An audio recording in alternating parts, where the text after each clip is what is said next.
This has been another episode of the Lead Pedal Podcast. For more information or to subscribe to the podcast, visit theleadpedalpodcast.com and be sure to follow the podcast on Facebook and Twitter.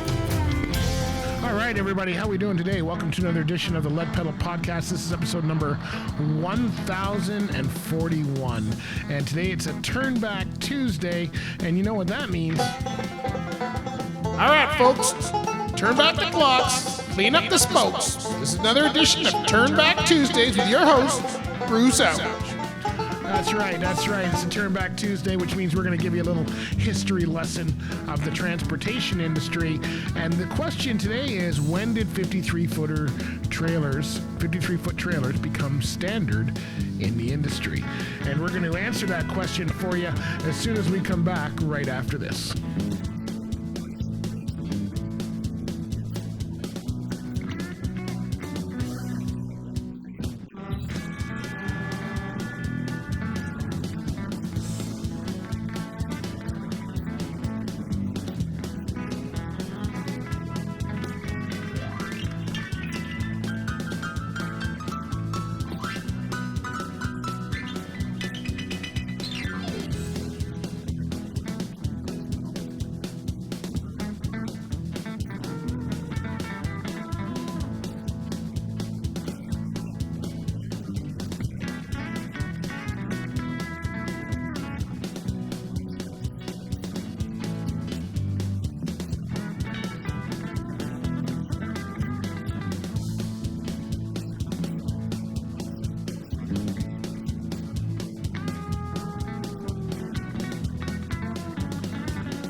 All right, so let's get into when did 53-footer trailers become the norm.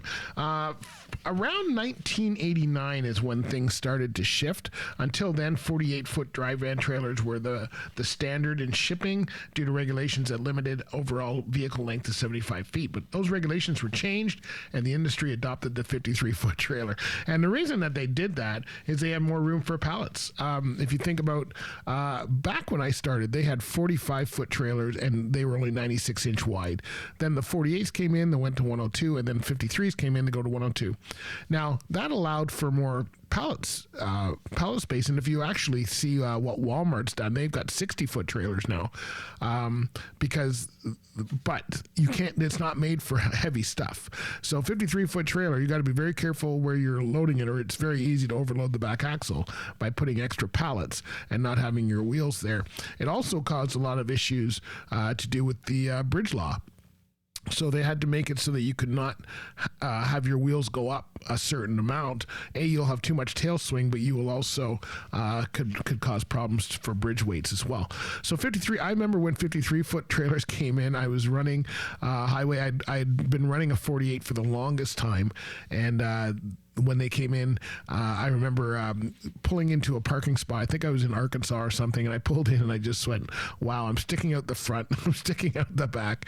How is this ever going to work? Well, now you see them everywhere. 53s are standard in our industry, and for good reason. You know, it's good to have them on there.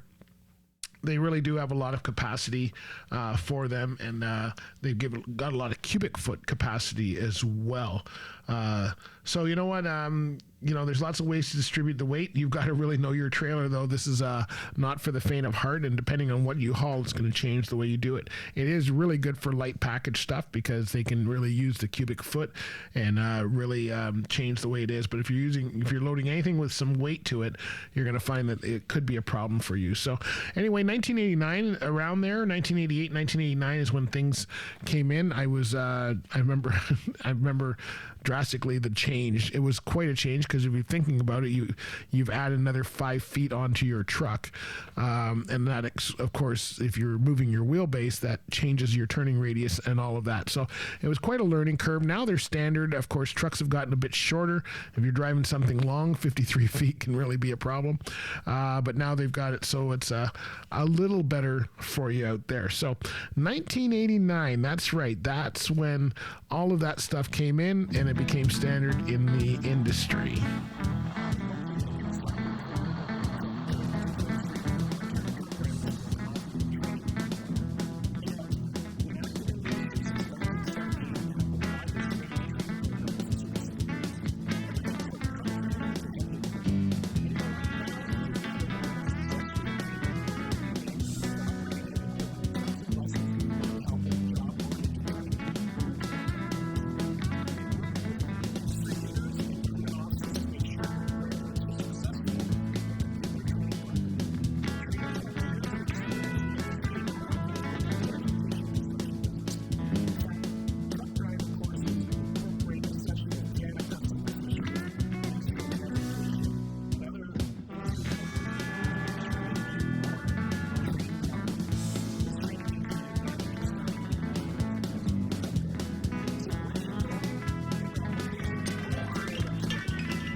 That's right. That's where you want to go. OTDS.com. Great training. They got locations all throughout Ontario.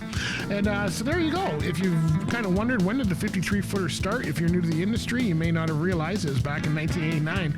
And it's still our standard today, although people are pushing the envelope like Walmart to see how much stuff they can get on.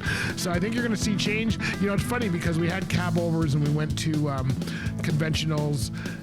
Then we got longer trailers. And I got a feeling... unless they can, I think they're kind of going to go back to cab overs a little bit as they try to make things more aerodynamic and increase the amount of freight and stuff you can get. I think electric trucks are going to help take us there a little bit. So it'll be interesting to see what happens. Anyway, hey, you can keep up with all of us on our socials. We're on Instagram, Facebook, TikTok, Twitter, X, whatever they're calling it, LinkedIn. And of course, hey, join our fan club. If you haven't been part of our fan club before, go to our Facebook page. You can join our fan club. And we do monthly draws and shout outs. We have a fan zone at events, all that kind of stuff. So join us there. All right, my friends, we'll see you on the Lead Pedal 1000 tour. And we'll talk to you later. Be good out there. All right, bye for now.